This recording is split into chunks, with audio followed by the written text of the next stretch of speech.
This is another episode of What Marriage Means to Men. This will be part three on Making Better Choices podcast. And today I have the distinguished pleasure of bringing on Coach Carl. Coach Carl, please tell the audience something about you.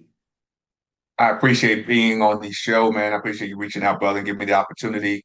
He said, Coach Carl, I'm a relationship and life coach. I've been doing that for over 20 years now, and recently got married again. We just passing 2 month mark, so I'm excited about that. But I love being a husband. I tell people all the time, I was never born to be a boyfriend. I was born to be a husband. So I'm just excited to be here, share whatever wisdom and impart whatever wisdom I can and help somebody else out there. And I have no doubt that you're a man that can do that.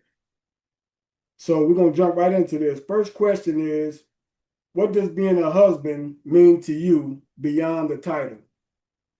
I like that. Because anybody can be a husband, but the question is, what does that look like? I'm actually in the process, and I'll bring it up to writing a book of the weight of being a husband. And so, being a husband, there is weight that we carry on our shoulders. And so, for me, it goes beyond just that name. Am I willing to carry that weight of my family? Am I willing to carry that weight of my wife, carry the weight of my children? Um, be responsible. Doesn't mean you got to do everything, but am I willing to go outside what we consider the norm as being a man in a marriage? Am I willing to lead my family in prayer? Am I willing to cover my family in prayer? Am I willing to provide that area? Am I willing to provide emotional safety? Am I willing to provide sound advice? So to me, a husband encompasses all those different things, but it's this that word is powerful in itself, but there's a bigger meaning behind that, and how we look at that and with the role and responsibility that comes with that. It's just not about paying bills and being married to somebody.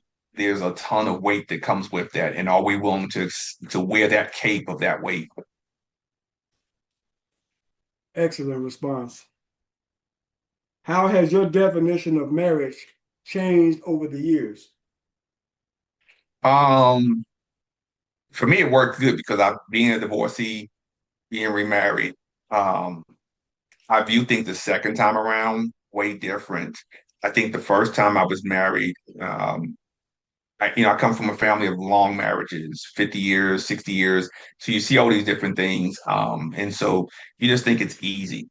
You just think, oh, you just show up and you're just going to be okay, not realizing that it's a lot of work that goes to it. So I think for me, what's evolved is, being is work, but the work has to be intentional. So now for me, I'm more in intentional. Um, and I understood even during the time when I was single, I really started digging in and saying, okay, what makes a good marriage? Not a great marriage, but what makes a good marriage? Because you can build great from good, but can you get it to good? And that's what I started looking at. What makes a good marriage? And it was, the basics, you look at the communication. Do you show up every day for that person and choose to love that person every day? I had to think about that. Did I show up every day in my first marriage, and chose to love that person in the way they needed to be loved, not how I thought it? Do you show up every day and choose that person no matter what's going on? So I think those are things for me that evolved. When I look at marriage now, it's like I choose to show up every day to be present in my marriage, and I don't let anything else come before that outside of God, which we keep centered in our marriage. That is excellent. That is a question I would like to know. How important is God in your marriage? Number one priority. I don't think we would be where we're at even in the 2 months we've been married. We've been together right now, I think close to 20 months total time period. So it did not take long to go from the first date to engagement to marriage. But we knew God was centered in the middle of that because even when we go through, there are things that think and it may sound crazy to a point, but there were things that I allowed before, or was not receiving. Let's put it this way: there were things that would not be I was not receiving, and I just accepted it. And so to receive those things and get those things without even asking for them, I know it's nothing but God in the middle of that situation. I know he, we pray together, we serve together at church, but it's not just that. We carry that before, all the time. And, conflicts, you pray about it and you work together through the situation. So it's vitally important. I just told my oldest son that today with him and his girlfriend, and, they're dealing with some things. And I said, unless you guys keep God centered, you're going to be in trouble because you can look at the world and that's not going to help you. Social media will mess your stuff up if you let it. It will. It will.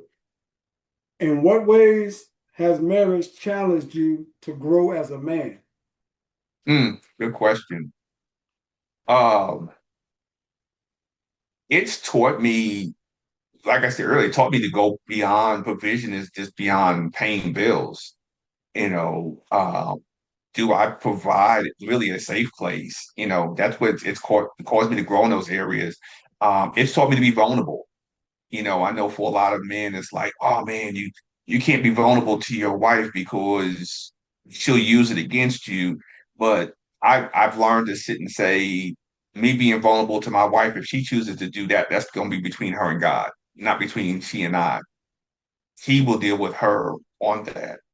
And so it's taught me to be vulnerable. It's taught me to be more compassionate, more understanding, and and I think when you get married again, especially late older, you really see things differently. It's not about um, the glitz and the glam. It's about how does, you know, how do I feel when I'm not in her presence? So as a man, for me, it's challenged me to say, when I'm not with her, I want to make sure she's missing me because of my presence, not because of presence, and so that's how I've grown to really look at things differently. I don't look at it from having to have the house, having to have the fancy car, all that. None of that doesn't matter. It's having a woman of integrity and character. But I had to grow as a man to attract that. I had to be that man. I can't ask for somebody to be something that I'm not as a person. I love that. Great response. If marriage is a mirror, what has it shown you about yourself? Who that I'm flawed.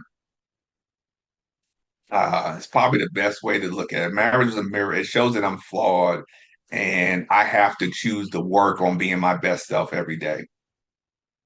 That's probably the best way I can put that. It's just I got to show up every day, be my best self. When I look in the mirror and realize if I have to understand if my marriage is not where it needs to be, it starts with me realizing where am I lacking in the marriage and what's lacking in marriage is because of me. Boy, you well versed. I knew it. I knew it. What expectations did you have going into marriage, being that this is your second marriage, and how did reality differ? Um, that's a good question. It's interesting because you think about the good times and you think, oh man, marriage is going to be fun and all this stuff. Being a second time, I think my expectation was way different. It was more of a true partnership. That was my expectation of marriage. I want a partner um that I can build with. We can build our relationship, we can build our foundation, we can build our three boys. You know, that's what I wanted, is what I got, with her. And and it's been that way. Originally I never thought of marriage in those types of terms. I just thought of be the man, as long as I come home every night, as long as the bills are paid, life is grand. But now I look at things differently and I'm like, money comes and goes, things happen, but are you willing to, as I tell people all the time, people want marriage, they want the for better, they want the richer, they want the in health, but are you willing to show up for the worse, the poorer, and sickness? Are you willing to be there during those times? And that's what people don't think about in marriage. It's like, not just so social media, you look at all the glitz and glam, but you don't know what goes on behind the scenes. So for me as a man, yeah, it was like, oh man, okay, yeah, things were good. And I tell people, I mean, I was married 20 years and I thought everything was great. And I didn't realize that it was a facade and it was fabricated. It was a fabrication of what I thought it was. I was living in an alternate reality when it all came down. And so going into this one, my mindset was different, even in choosing a partner, so I can get those results that I always desired. Well, you broke that down to the least common denominator. I love that. Do you believe, speaking of social media, do you believe society places unrealistic expectations on husbands? If so, how? I believe it does. I think part of the problem is, and it comes twofold. Some of it comes from men, some of it comes from women. Um, I think on the man side, you have men that are like, well, if you're not paying all the bills, you're not a man. If you're not doing all this, you're not a man. Meanwhile, that's all they're doing. And they're not providing, like I said previously, the other areas, safety, emotional, spiritual, they're not pouring back into those things. And then you have women who fall for that and say, well, yes, I want a man that's paying for everything and taking care of everything, and I don't have to do anything. And so you got guys going out there wanting to do that. You have men, it's like I have clients I coach who say, I would love to be a teacher. But if I'm a teacher, I know no woman's going to marry me because I'm Mm, not making a lot of money. So again, where we look at and we say we need more males, especially black males in the school system, but because of a pay scale and their desire to want to get married and have children, they choose to go in a different field. mm, So I think, and that's why I say marriage. And when we break it down, we really understand marriage is a partnership, and marriage is ministry. I think that's what a lot of people miss that. And so and that's what God designed it for. It was designed for ministry. It's not designed for nobody to be happy. It wasn't designed for it to be easy. When we break all that all the way down and we do that, it makes it different. Then we would stop looking at money as the main thing. If we would conduct ministry within our marriage, God will provide the finances for what we need to have to take care of the things we need to do. man, speak. Speak, brother Carl. Speak. Speak, coach. Put me in the game, coach, because I'm listening, coach. Let's go. All right. So next question is, what did you think marriage would fix and what did it actually reveal? Good question. Uh, I think for me, marriage, I thought marriage would fix loneliness. And it realized what it taught me was you have to be comfortable within yourself. You have to be comfortable who you are because there are times you will feel lonely within your own marriage. It happens.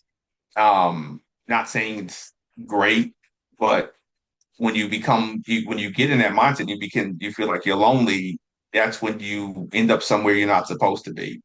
And so for me, I thought, okay, um, it should fix that loneliness. It should fix, um, me wanting to do, and that was the other thing too, fixing everybody else's stuff. I need somebody so I can fix their problems. And it taught me I don't have to fix everything. I just need to be able to listen sometimes. I need to be able to just listen to my wife when she's speaking. I don't have to fix everything for her, but she enjoys having that partner that can that listen to her, and I speak to her by listening to her. So that's what it taught me was like, okay, you ain't got to repair everything. You don't have to go get the hammer and the screwdriver and the saw every time she comes with a problem. That's not what she's asking for, And then when I'm like, okay, I'm feeling lonely, but am I feeling lonely, or is it just I'm just, am I being overly attached? What is it be that I got to fix on that? So those are things that revealed, and it's just, and again, through the time we were dating, it really took me to a place of saying, okay, I ain't got to do this. I ain't got to do this, and it makes it easier for us to end our marriage. So now I just she talk, and I just like, okay, and if she needs my help, she'll ask for it, or my advice. She'll ask for it at that point in time. And that was a big growth thing for me where I had to really be like, okay, let me sit back and wait instead of trying to fix everything with that. I love that. And you giving some excellent advice for those of us listening to follow. I love that. How do you define commitment in marriage? Showing up is your best version every day.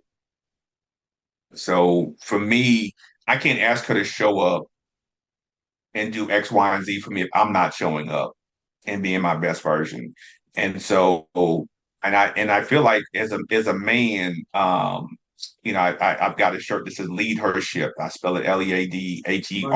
LEADHERSHIP.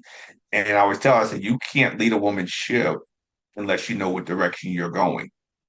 So how can I captain this? So I got to go first.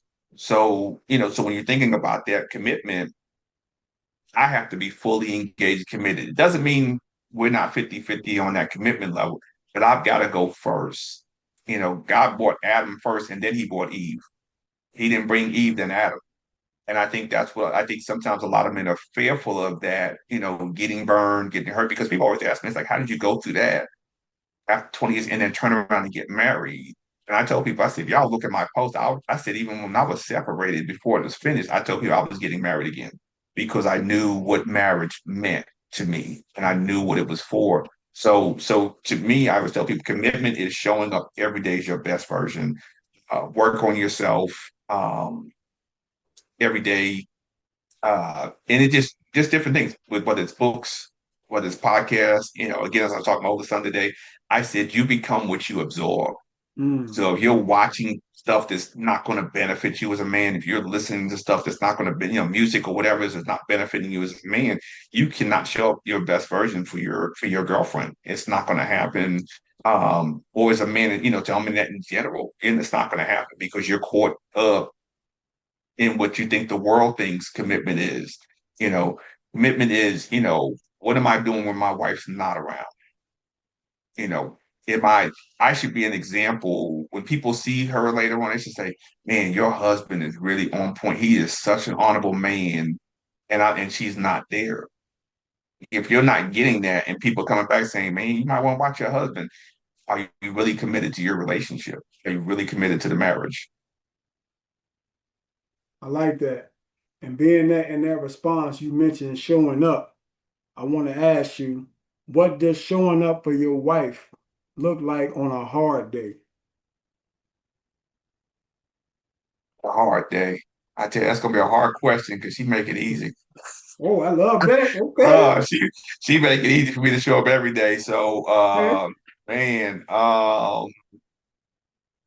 it's even on a hard day, if you haven't even, I mean, I've had bad days, for myself personally, not with us, but it's just like, I'm going through different things and I had a business to close that down, started another one. So, in the process, we're all being together, and me and her being together. So you I still realize that she's my priority, and so that's why I make it, I can show up every day. If I trust God enough to give me this woman, then I've got to show up every day. Because if God shows up for me every day, I need to be per Adam, I need to show up every day for her. So no matter how I feel and what I'm going through, I gotta press forward and show up for her. Because when she sees that she's showing up for me and pouring back into me what I'm pouring out. And there are times when, even when she knows I'm drained dry, she gives me extra and pours back into me. That's why I said it makes it easy for me to show up for her every day because I just, she's perfectly imperfect. That's the best way I can put it. So it makes it so that's why I can show up every day. It don't matter what I'm going through. I'm going to show up and I'm going to give 100%. And it put the smile when I see the smile on her face, it makes it worth it. That's wonderful. That is absolutely wonderful. And that was a great response. And shout out to the missus. Have you ever had to choose your marriage over your pride? Uh, I'd say that's a daily thing. because our ego and pride can get in the way and we can think we need to do certain things. So just like I gave an example earlier, you know, I can't fix everything. And so my ego gets checked. Oh, well, you didn't take my advice. Or, and she's handy. So, she'll go grab the ladder and the hammer and go hang something up. And I'll be like, well, why you go do but then I got to check myself. It's like, she got it. If she needed me, she'd ask me Mm-hmm. because what I'm saying? So I think it's an everyday thing when so I think as men, we want to feel like we can fix everything. We want to feel like we can do everything, or we feel like we need to be needed all the time. And so that will push your pride into another arena if you don't feel like she's coming to you for everything and she's handling some things. But that's what a queen does. It's like the game of chess. There's sometimes the queen taking out some things that you can't take out, you can't knock over. She's handling for you and she's giving you a direct path to what you have to do. So that's so if you can put your pride aside, let the queen do what she got to do, and you come in where you need to. Excellent, excellent analogy there. I love that. I love that chess reference. Love it. How do you keep you and your spouse's bond strong over time for the long haul? Consistency. And I tell people I'm guilty of it sometimes. We can fall into a rut. We can fall into a cycle. And so the biggest thing is definitely, I always keep saying people communication. People keep telling me, why we gotta keep saying communication? Because communication is key. The moment you have no communication, you're lost. It's just like being in combat. You're in the middle of a fire zone and there's no communication. They don't know where you at. They can't come rescue you. So if you're not communicating your marriage, somebody can't be rescued. Somebody can be stranded somewhere else, and you don't realize this person's on the other side because you can't hear them. And so communication to me is a big role to deal with that. And then you're looking at date nights, um, intimacy. Those are things you have to do. And I tell people, intimacy is not always sex. Intimacy is the conversation. It's holding each other, it's talking to each other, spending quality time with each other. And when you're with each other, be present. Don't just because it's one thing to just be sitting next to each other, but are you present in that situation? And that's a big thing. That's how you bond on one another. And it's the little things, whatever you did to get that individual, especially as men, I always tell, we become, it's just who we are in our nature, but we'll just become stagnant or we'll just be like, man, I got my beauty queen, I got my boo, I'm good. And you're not thinking about it in a negative light, but what you did to get that woman in your life and to be blessed and be able to marry her now, you need to still do the same things. Unless she says, hey, I don't, that's cool. We ain't got to do this or whatever. But if she likes flowers, continue to keep the flowers coming. If she likes chocolate, bring chocolate home every now and then. If she likes the way you cook something, make that meal for her because that develops conversation around that. Oh, you remember that. And that keeps that bond, that fire going. Because you think about it, what makes a bond? You got to bond something together that has to take heat. So you have to keep the fire burning so that you can keep that bond tight. Coach, coach, coach, coach, coach. Come on now, coach. I love it. All right. So, what advice would you give to people in marriage that become emotionally disconnected? Um, wow. The first thing is taking a step back and try to figure out why you have become emotionally disconnected. And usually it's something there that's happened. And so I think that's the number one step. You got to take a step back. Why have we disconnected? What's going on? Therapy, and I tell people this all the time. Go to therapy as a couple, even when things are good. You gotta go all the time. Once a year, take a marriage trip, all the different things, because that'll help hopefully prevent that. But emotionally disconnected is serious because it's even more worse than physically being disconnected. Um, because there's nothing. You're not hearing each other. You're not feeling each other. You almost can't feel that person's upset. You might feel tension, but you don't really know where they're at. And so I say definitely therapy, uh, communicate with one another where you're at with that, and then look at each other. Take a look at yourselves and realize why it's not there. And again, women are more emotional than men, so we tend to not want to wear our emotions on our sleeves. We tend to be quiet about it, not want to deal with stuff. But that's why I say that's where vulnerability comes in. Even as a man, if you feel like you're disconnecting from your wife, and I'm just like I said, I'm not even just talking intimacy, but if you feel like you're not getting something from your wife, you feel like emotionally y'all are not on the same page, open up and tell your wife that. Have that conversation. And also say as men, surround yourself by other like-minded men. You know, get you some like-minded brothers that that want desire marriage or who are in marriage and have those conversations with that. I mean, if you got, I mean, you got homeboys that don't care about marriage or bed hopping with different, that's not the people you want to talk to, but you want to be able to have a soundboard and be like, man, this is what I'm going through, and let them talk with you at the same time and help you get there. But it can be emotionally, it can be rekindled, but you got to be truthful and honest. Who brought the scissors to it? Did we both bring the scissors to it? Who cut it? Where's it cut at? And how do we mend it back together? I love that. I just really had to sit back myself and take all that in and then some. That was a great answer. Now, you mentioned vulnerability a few times throughout this interview. So the Mm. question I want to ask you is for fellas out here that are married, how important is it for a man in a marriage to be vulnerable with the woman that he vowed to love for the rest of his life? To me, I think it's on a scale of 1 to 10, it's a 10. You know, people sit back and they like, oh, I just can't do it. You got people out there saying, being vulnerable is weak. It's a sign of weakness. It's not. Actually, vulnerability is a sign of strength.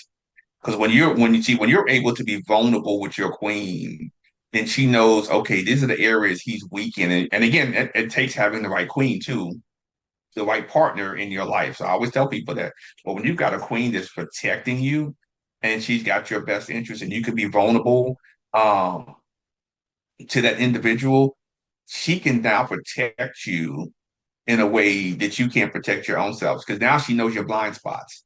And now she can protect those blind spots. It's like, no, that she's got you six, she's watching your back. But if you're not vulnerable, again, how do you expect her to be vulnerable with you? Because she may not feel emotional, but so when you're vulnerable, she can feel like she's okay, he's being vulnerable with me. Now I can be emotionally safe with him. So I can share some things with him and where I'm at. And even the way she addresses things becomes off different. She's not yelling, she's not snapping. She knows how to come to you because you came to her vulnerable and opened up to her. And it's and again, but again, it takes a lot having the right partner that gets that. But it's nothing like it when you can be vulnerable to the woman that you, like you said, you vow to protect, you vow to cover.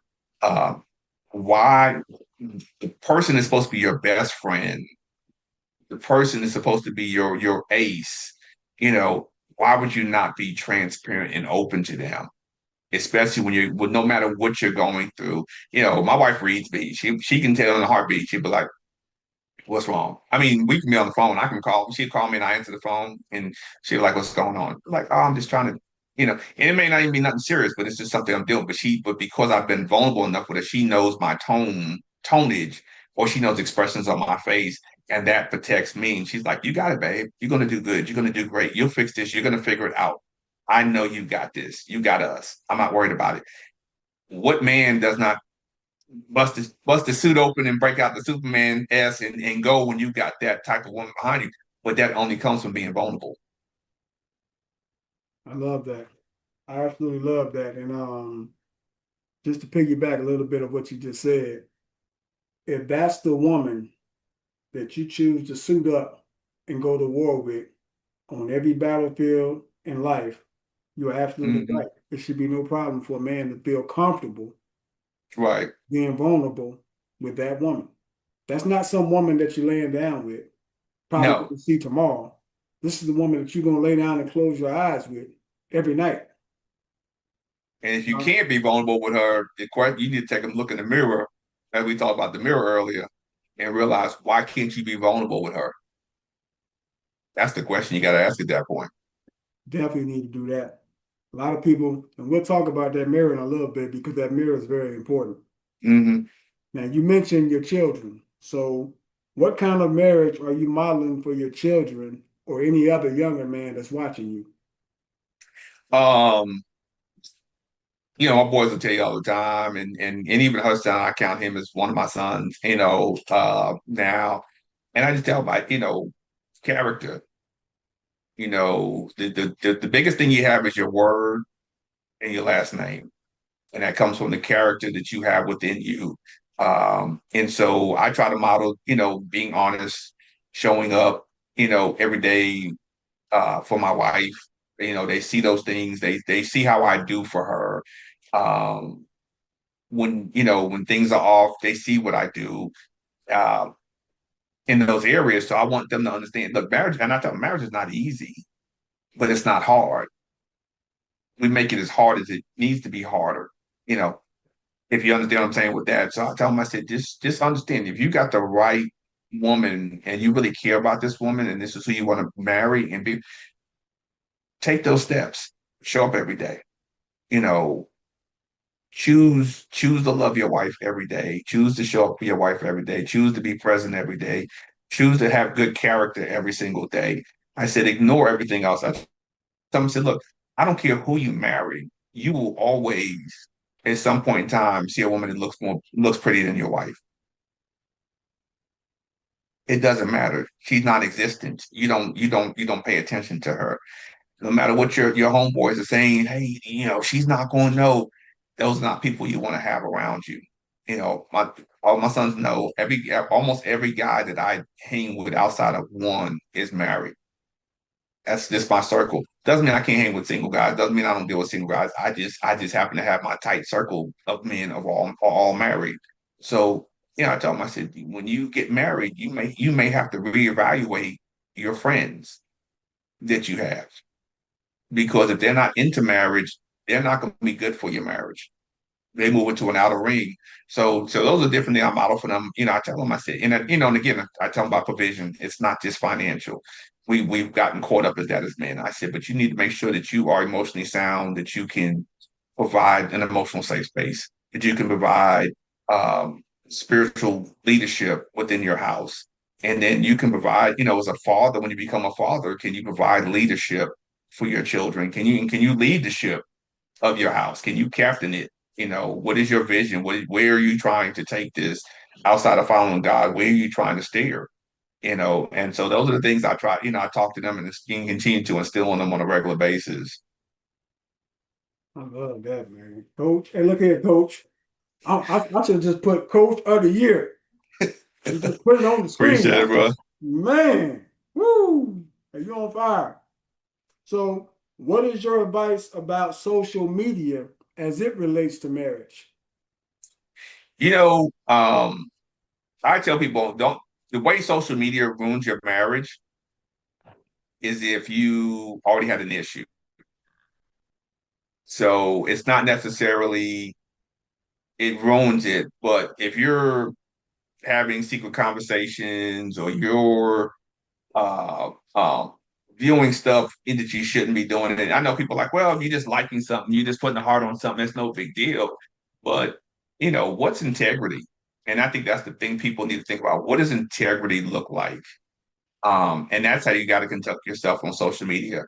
I know some people say, "Oh, I ain't put my relationship on social media," because people just, and I'm like, no, you're allowing people to do that. Because see, for me, when I posted the first time for my wife, we were dating at the time when I went public with our relationship, and I think we were together at this point maybe 3 months, going on 4, and went public.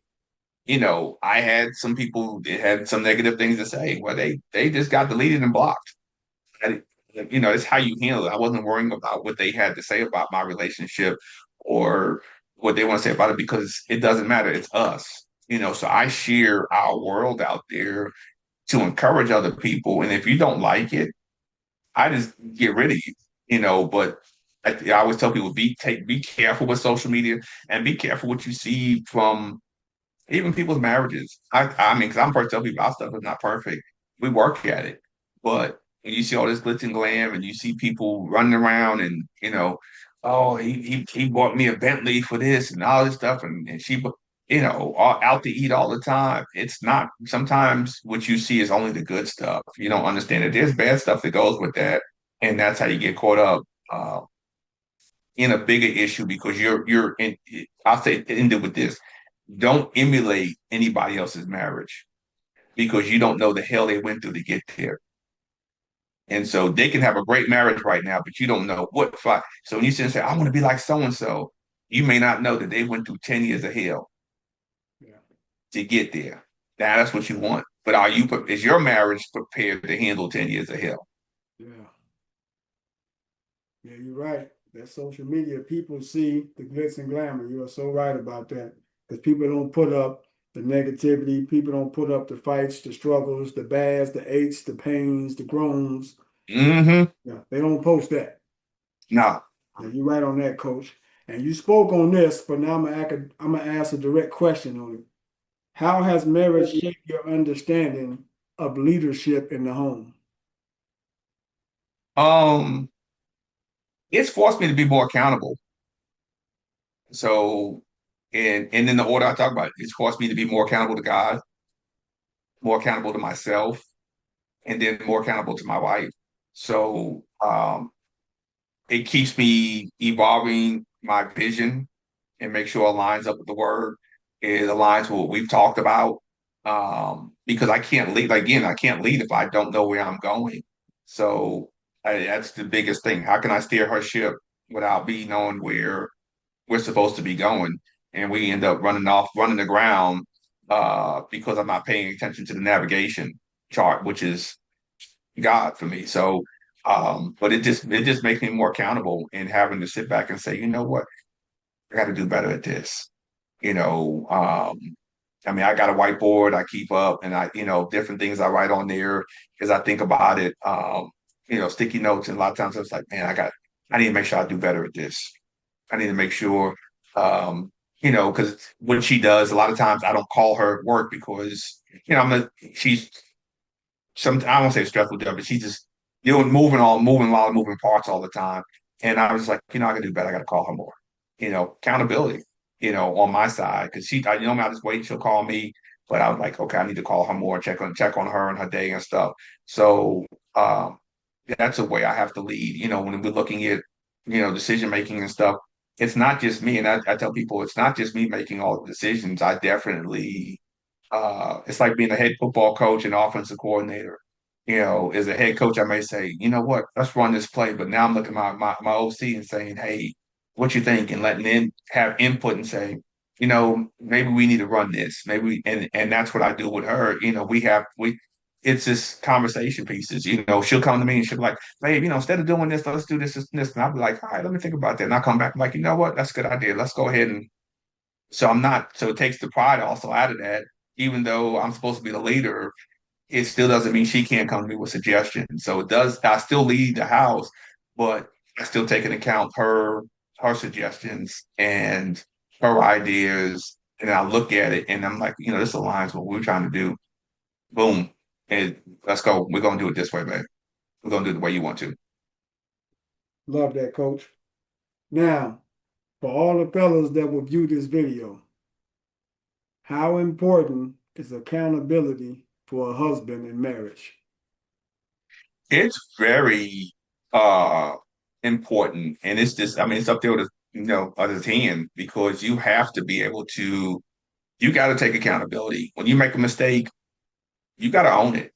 Are you willing to apologize?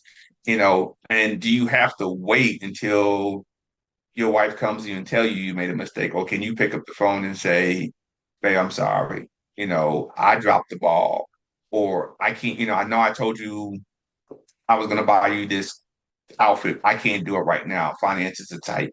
can you have that conversation? Can you be accountable to those things? And that comes with keeping your word. So you can't be accountable and say, well, I keep my word. They don't go together. The only way to keep your word is to be accountable. And it's extremely important. It goes back to, like I said, what do you do when you're not with your wife? When you're out, if I'm in a cigar lounge and I'm chill, my behavior should be the same as if my wife was sitting right there. That's the accountability. If I'm in the gym, it should be like she's right there working out with me all the time. It should never be anything different with that. And then even how I speak about her, um, I know people say, well, I'm not going to go out there and put negative stuff out there about her. But again, if I got people I can have a side conversation if that ever came up and can have a conversation. But the thing is, how do I talk about and present my wife when I'm out there in public and carry my name that she wears in front of her? You know what I'm saying? I don't want to I don't want to ever have an issue with somebody's like, oh, he was doing this. But that comes from, like I said, just being accountable of every action that you have and every action that you do um throughout your marriage. It's every day. And it's just taking a look at yourself. If you're not where you want to be at, that goes back to vulnerability. If you're struggling on something and you're trying to stay accountable, and you can be vulnerable. You go to your wife and you say, "Hey, I'm not where as far along as I want to be, or I'm struggling with this." That's accountability and vulnerability all wrapped up in one. And with the right partner, I guarantee you, she's either going to pray for you or she's going to encourage you in a way that's just going to cause you to go figure it out. I love that. And the question off of that, how important is prayer in your marriage? It's very important. We may not pray together all the time, but we pray, and that's a big thing. Because God answers prayers, but we do pray, we cover each other, and there's times in the middle of the day I'll sit and I'll start praying, and then she'll call me and she's having a bad day. So that's when you're in tune, with one another. But prayer is big, and I tell people, yeah, yeah, yeah, I don't have to do a whole 3 hour sermon prayer. With your partner, you just praying and you're letting God know that He's still important to both of y'all in the midst of everything you're going through. Because why would you take this shiny diamond He gave you and you don't thank Him for it and keep and continue to pray over that diamond He's given you on a regular basis. So it's extremely important. And even when you're going through something uh, that's tough within your marriage. A lot of times it's prayer, it's time to pray, or you just a disagreement, or you may be frustrated with your partner. That's the time to even pray even more for wisdom of the words and to choose the words carefully to speak to your partner and your spouse, at that point in time. Love it, coach. I love it. What advice would you give others in regards to having a healthy marriage and longevity? The best advice I would say is have fun. Have fun with your partner. Because you know, be creative, have fun, laugh, have serious conversations when you need to. But all those things are going to build that. But just choose each other every day. I can't reiterate that enough. Just choose each other every single day. Um, but truthfully, have fun, be creative. You know, fun date nights, just different things. It's a process. And again, we're 2 months in, so we there's things we want to do and got to do, and we've had some hiccups with a couple of things we've had to deal with just outside of us. But it's like I look forward, to us just doing fun stuff. Go play putt putt, go bowl, go. You know, it doesn't matter, but you gotta to have a healthy relationship, you've got to be committed to it, and you've got to do all the things. Think about all the things you do when you're dating, not even just that part, but just dating, just what it's like with that. We do all this creative stuff, we do all these wonderful things when we're dating, but then we stop and get a marriage. And that takes away the pulse of the marriage because we're not willing to do stuff. But I will tell people this: when you don't feel the pulse, you have to be willing to be open and honest and say, "Hey, I feel like this is dying. And then you have to have a conversation and and then sometimes it's a reset. You got to sit there and say, you know what, let's get back to, let's do this and start with one thing and build from that. And that builds longevity, builds a healthy relationship because truthfully, there's no reason uh to end the marriage unless neither person, I tell people even from infidelity, different things like that, unless it's, even physical abuse, that's probably the one thing I look at the most. But like even infidelity, if you can forgive and work through the process, you work out the marriage.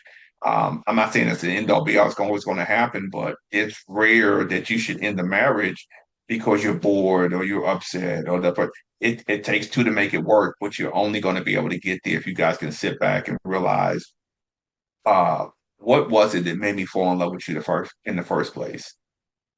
And now let's take it from there and keep working at it. I love it, Coach. I love it. I love it how you leave no stone unturned. I love that.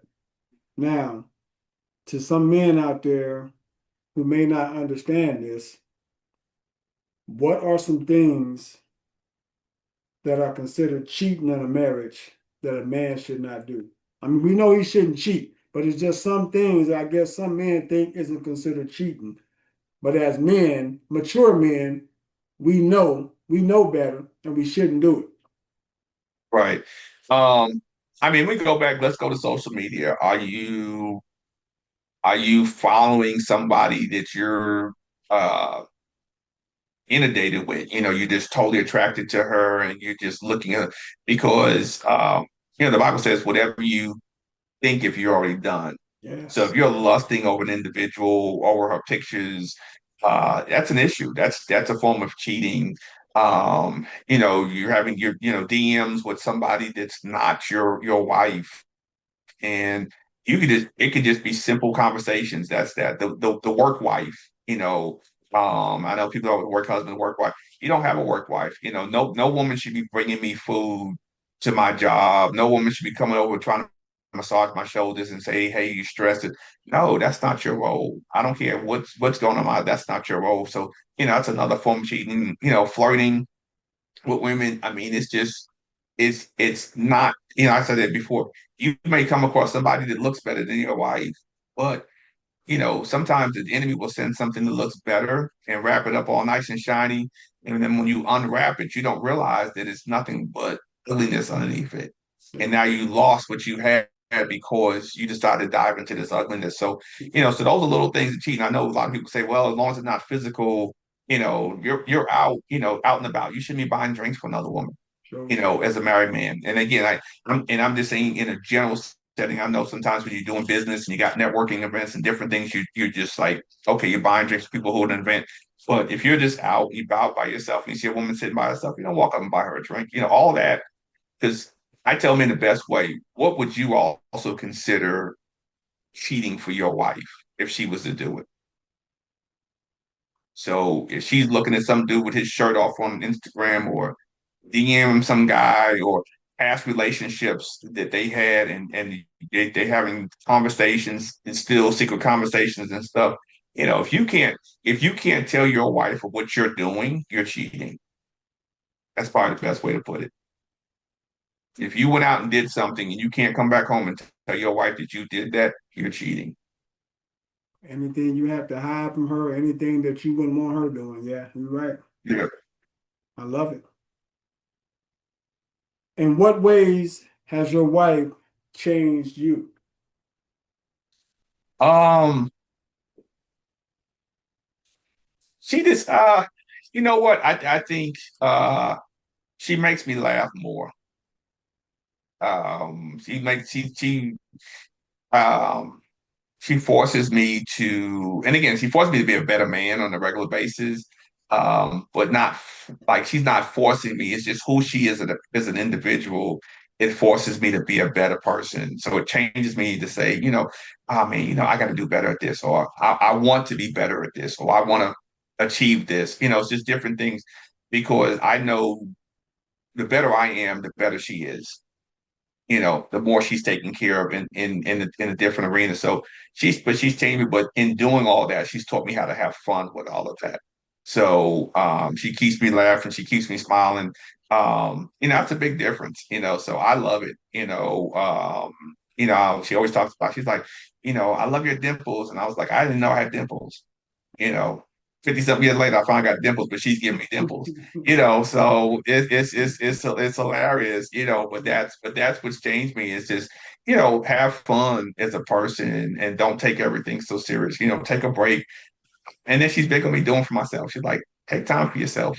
Everything got to be about us, So that's where she's helped me evolve a lot as a man, just to see things differently through a different lens. And I enjoy it. I love that. I love that. What does emotional intimacy mean to you in your marriage? Emotional intimacy. I would say for the biggest thing, it's just being able to connect on a level. Um, it's almost like having uh, the ultimate orgasm through this conversation, being able to understand one another, being able to be present with one another without having to be physical with one another. That's ultimately the emotional side of it because there's care there. There's an affectionate part right there. And that comes with that emotional safety. So when you're emotionally intimate with one another, you're emotionally safe. I know whatever I share with her, it's safe. Whatever she shares with me, it's safe. Um, and we won't be judged. We won't judge the other person for it. We're not judging each other for it. And to me, that takes a lot, um, to get to, especially I think for men, because you're worrying about, okay, she going back to her girlfriends and saying something that but when you can be there as a man and you're safe and she's got that, it takes everything else, makes everything else that much better. Great response. Coach, you don't miss. Hey, if this is baseball, you 5 for 5 in the bottom of the ninth inning. Nine, let's go. Yeah. Okay. What advice would you give to a young man, older man, any man that's struggling in their marriage? First thing is look at yourself and figure out why you're struggling. Um, well, let's say this way. Take a look in the mirror. Yeah, ask why you're struggling. Next thing is, why did you get married? So those are important right there because you need to figure out, did you get married for the right reason? Did you get married because you thought, oh, this is not hard and not understood what marriage really involved? And I think sometimes when you're younger, you really don't, um, and you don't see it. And I think that's been a disservice that like the older generations didn't do. They really didn't instill in us what it took to make marriage work. We just saw our parents or grandparents married 50, 60 years, but nobody really sat us down and said, hey, you're going to have to do a lot of forgiving. You're going to have to do a lot of closing your mouth and not saying nothing. You got to do a lot of stuff that you would never do. You're going to have to do, all these different things. So when you're struggling in a marriage, you have to take a step back and say, okay, I'm struggling. Why am I? Why are we? It's not a we, it's a me right now. Yes. Why am I struggling in marriage? And why did I get married? Why did I marry this person? That's the first things you look at. And then, and I always tell people journal it. I'm big on journaling. Um, I didn't journal to the latter part of my last marriage when I really started realizing that this is something I needed. And now I journal every day. But journal it and you write this stuff down. Then you take this, and the next step would be, sitting down, again, emotional and vulnerability, accountability, and you discuss with your spouse, hey, this is how I'm feeling, because they may not know and they may not be feeling that way. And it may really just be you, or it may be both of you, but you have that conversation and then you try, again, seek out counseling, sound counseling. And I always tell people, find a counselor that's pro marriage. I tell people, I'm not anti-divorce. I'm just pro marriage. Yes. I believe strongly in marriage. I believe strongly in our vows. We wrote our own vows for our wedding, but I believe strongly in our vows. And and you gotta think about that, because everybody's worst is worse than somebody else's. Everybody's pores can be poorer than somebody else's. Everybody's sickness can be worse than somebody else's. So you have to decide, am I willing to give this up? Uh, I think at the end of the day, am I willing to give up what I have right now and destroy whatever blessings God may have for me if He fixes this situation? Because every marriage, I remember this pastor said at one time, he said, your marriage is not secure until it goes through fire. And I was like, hey, why would you say something like that? I was like, Bishop, I need you to break that down. We had a long conversation and it made sense. It does. He said, until your marriage is tested by fire, he said, whether it's somebody being sick, whatever it is, finance, he said, you're not really married. He said, because you can be on a honeymoon for 10 years. He said, everything's going smooth. He said, and then you lose everything. He said, can y'all make it? He said, I've seen people be great for 10 years and one thing go wrong one day and they're done Yeah. and get into the book. So that's what you got to think about. If you're going through and you're struggling, ask yourself, why am I struggling? Why did I get married? And why did I marry this person? And then have a conversation. This is how I feel. That's what I said. Write it down. That way you can say it without it coming off the top. Just ask them. Just say, "Hey, can you listen to me for a minute?" And then y'all figure out what's the best recourse to go forward from there. But I definitely say therapy. I tell people marriage retreats. All those different things to do it, because think about this. We will invest money on our job. If our job's saying, hey, look, you need to get another certification to keep your job, you're going to go get that. If you're an athlete, you're going to pay for extra training, all these different things, whatever. We're willing to put extra money and stuff to look a certain way to do stuff, but we don't put money into our marriage. We don't buy books. We don't buy marriage games. We don't put money in our marriage. We'll put it everywhere else, but in our marriage. And that's something to think about. So true. I love that. So again, bottom of the ninth inning. How important is it for men to look in the mirror opposed to pointing the finger? It's very important. It's hard.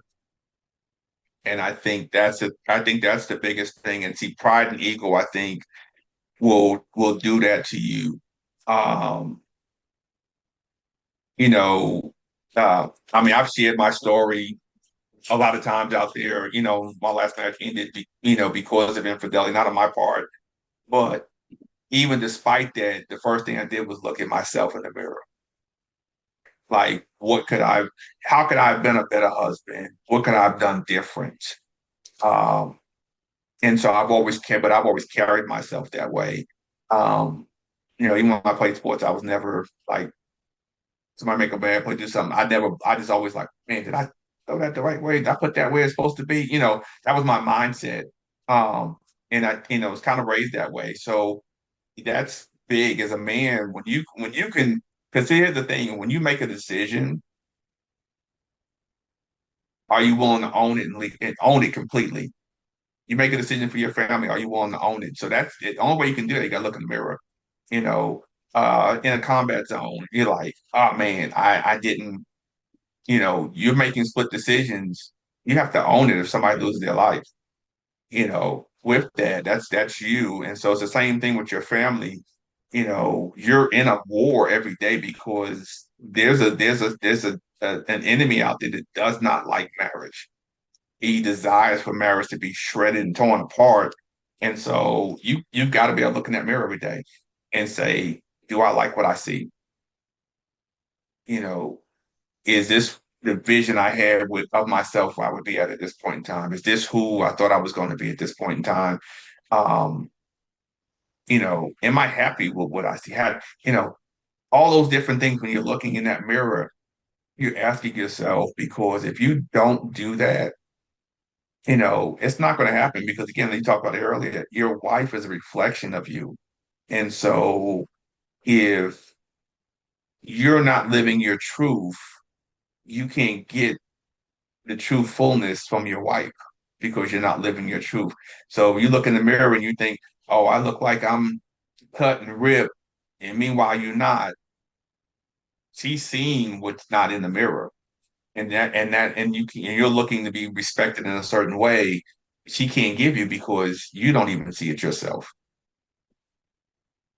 I love that, coach. Coach, if the players ain't listening, it ain't because the coach ain't coaching. I'm gonna say I that. appreciate it, brother. Appreciate it. What does commitment mean and look like in a marriage? Um,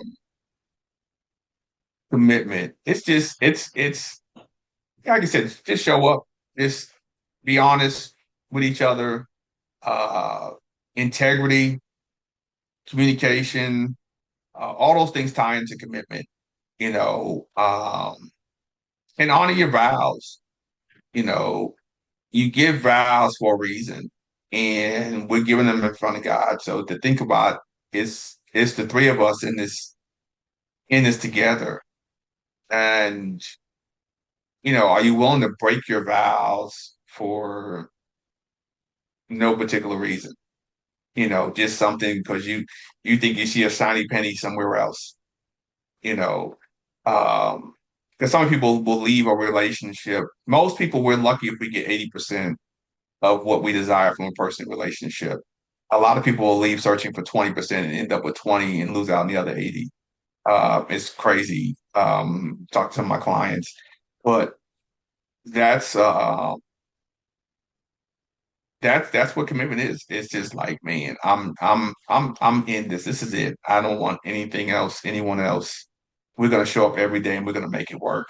You know, I don't care if we're 105 years old, we mad at each other. We're gonna sit on the sofa and we're gonna hold hands and we're gonna watch whatever's on TV and we're gonna make it work. We're going to the grave. And that's the mentality because I want to leave that legacy for my kids. I want to see my kids, I want my son to be able to see, the bounce back and this is what marriage really looks like. And I want the same thing for them and then prayerfully one day for my grandkids to see what that level of commitment is, because I can't be more committed to my career than my wife. Outside of God, that's the only thing I should be more committed to than anything else. And, can't be committed to my golf game or going to the cigar spot. All that doesn't matter. You know what I'm saying? Mhm. Over my wife. She deserves that level of commitment, if not even more, than what we give. I love that. All right, last question. What are daily actions that a couple should do to be successful in a marriage? Daily actions. I'm gonna take it from the morning to the evening. When you wake up, speak to each other. And if you have the time and those schedules are different, try to pray with each other, or pray for each other. You can do it individually or collectively, but speak to each other. You know, um, Check in with each other throughout the day at some point in time. And then, evening time comes, you listen to each other, listen to each other's day, you spend time. But I tell people throughout that period, even in the morning, if you're leaving the same time, give each other a hug and a kiss, because you don't know if that's the last time. But that builds a bond. That hug and kiss is signifying that morning.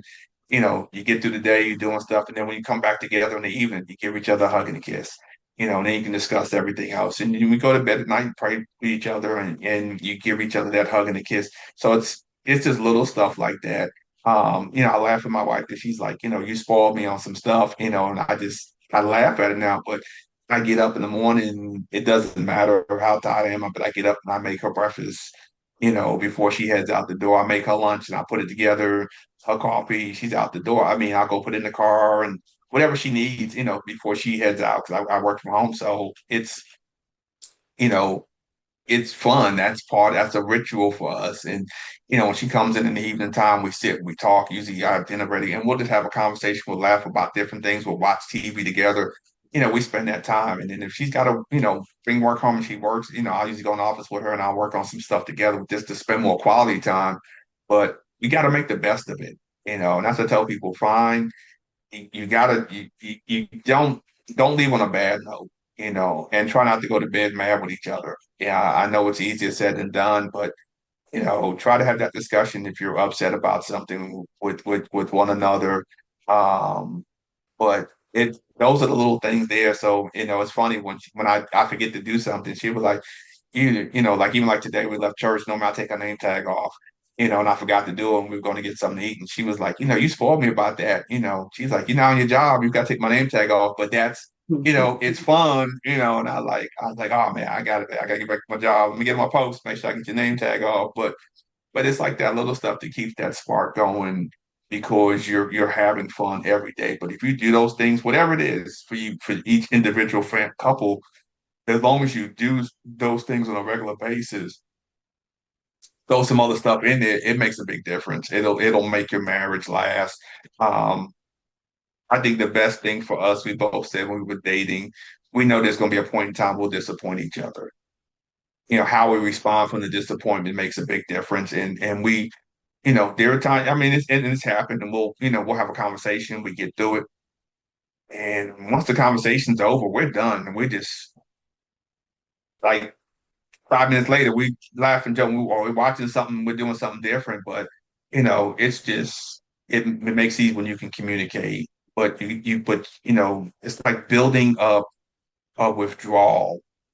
When you do all the stuff on a regular basis and you love on each other, when there is an issue, you have something to withdraw from because there's a lot more good times, there's a lot more great things than there's bad things.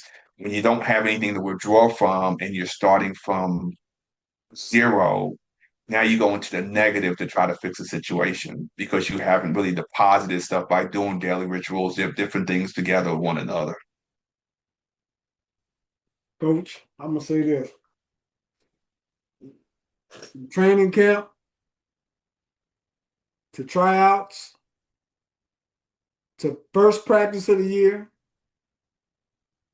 to the first game of the year to leading through the playoffs to making it all the way to the championship.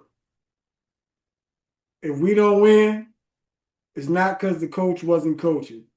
It's because the I players appreciate weren't coachable. That's true. I appreciate that. Because you came on here and you coached, which I Appreciate have it, no brother. doubt that you would do. Is there anything you would like to leave for any viewers of making better choices on the topic of what marriage means to men? I just think as men, when you think about marriage, just understand there's much more than comes with just money. Um, and even in picking a partner and a spouse, there's much more that comes with a pretty smile and a nice body, um, and a lot of times for us, it's not about what she makes. Just, what is her character? Does her vision align with your vision? Does the character she have and the way she carries herself when she's with you and not with you, does that match? Think about all those things when you're choosing a partner. And then once you've made that decision and you're in the relationship, you got to do everything you can to maintain that relationship. You got to do everything you can to maintain your marriage. And again, it happens sometimes, divorces happen, and we understand that. But if you gave it 100%, there's nothing you can say to yourself at that point in time. And just surround yourself by like-minded men who love marriage, and not want to be just a husband, but they love the concept and understanding of marriage because that's a big difference there. Um, through that process, read, watch some watch some sound TV. I know it's football season coming up, so we're ready to rock and roll with that. But still find you something sound to watch, and you got his Kansas City Cup. So I'm a Giants fan. We've been having some rough years. I'm hoping we get better. But but yeah, those are the things right there. That's the biggest thing, is me and just try to um and be in whole world. I know sometimes as men we're like, well, I don't want to watch that, or I don't want to go to learn to be in your wife's world because when you're willing to be in your wife's world, she will be all of your world. I think that's the biggest thing. I think for men, sometimes we lack doing. I love that. And like I say, Coach, it was an extreme pleasure to have you come on here and bless the podcast with your wisdom, with your knowledge, with your coaching. And I just pray that men out there will listen and will apply because I learned a lot from this interview.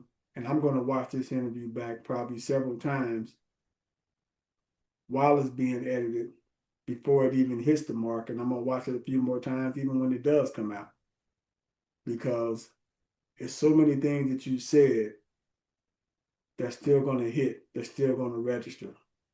And I appreciate you taking the time to come on the podcast. And I look forward to, if you will have time in the near future, to come on with a couple of the bros when I get ready to go to the next platform with this podcast. Absolutely, man. Just send me an invite and I'll put it on the schedule. And it's an honor. It's an honor. I appreciate you having me on tonight. I most definitely appreciate you. So, on this episode of What Marriage Means to Men, Part 3, Making Better Choices, it has been Coach Carl. It has been Greg Wells. Good night. God bless.